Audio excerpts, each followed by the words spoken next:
So we're talking about the holiday meltdown this year, and hopefully you haven't already had it. I've seen several people who have. It's not pretty. So still a few days or more left to get this accomplished, off your plate, and hopefully set in new habits for next year or the next holiday. So I'm Dr. Laura Dabney. I'm a relationship psychiatrist, and I've been in practice for 20 years and have seen a lot of this. So gather somebody's not, then where people get in trouble the most is trying to get these people to do more, right? So you're trying to change them. And guess what? What do we always say? Children too can need to learn that you aren't going to give them everything they want for the rest of their lives. Adults certainly can handle this, all right? If there's a fantasy they're going to hurt somebody, or someone's going to be angry or upset because you didn't give them whatever this year, let go of that, okay? See what really happens. I've never seen anybody stop talking about the meltdown or the problem in advance. This seems to be, it seems obvious when I say it, but I can't tell you many people don't think, okay, so how did this go last year? And maybe I can do something now to avoid it going badly again. Instead, they come in with gone badly, you do this tradition, or you're going to feel badly later, right? Or the guilt, I have to spend the time with so-and-so, usually an elderly person, or I'm going to feel badly later. Okay. You cannot, you listening? You cannot fix a future problem now. Make sense? You cannot fix a future problem now. I hear this all the time. Well, if I don't see them now, I'm going to feel guilty later or sad later. You are going to feel guilty and sad later because that's normal and that's life. So you can bust your butt all day today, but you're still aggressive. There are feelings that people have labeled as bad and feelings people have labeled good. And there is no such thing.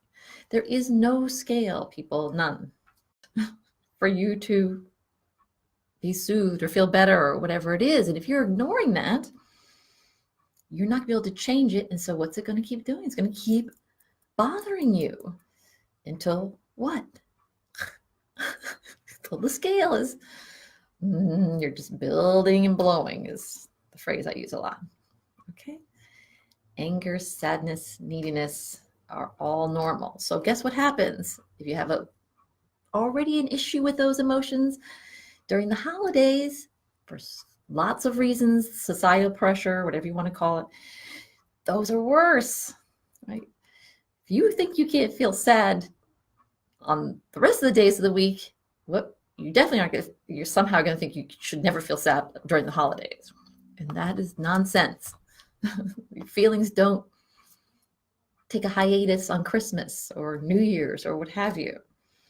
You have to allow yourself that time to process that emotion, whichever enemy emotion it is. There's absolutely nothing wrong with saying, excuse me, people, I'm going to go take a walk. I'll be back. I'm going to go take a nap, or whatever it is you need to do to get that feeling processed. Back to our earlier talk here. If you can do it in advance, even better, even better. Maybe you get sad about the loss of a parent every holiday. Maybe you get sad about a child who can't come home or be with you for the holidays, okay? Say it go ahead, say that in advance, family member or members.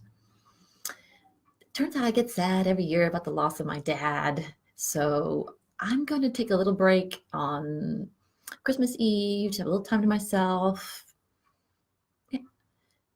There's nothing wrong with that. Nobody, I would be shocked if anybody said, no, you can't because our holiday tradition is blah, or you can't feel sad because it's supposed to be a happy time. Right? Go get that pressure about how there's some robot. Get this all up, out, resolved. Going to do this, and this. And of course, the unexpected thing is going to come up, but you'll be ready for it because you're not already maxed out. Okay, you're not already maxed out. The key to all of this is, and this is where a lot of people get confused, intimacy, right? Over the holidays or any other time, but especially that holiday intimacy we all want to bond with, get close to, have those feelings with our loved ones. It involves giving and taking. Both of those things are involved with intimacy. Think about it. What if they want? If I make it perfect, then they're going to make it perfect for me. ESP doesn't work any better on Christmas than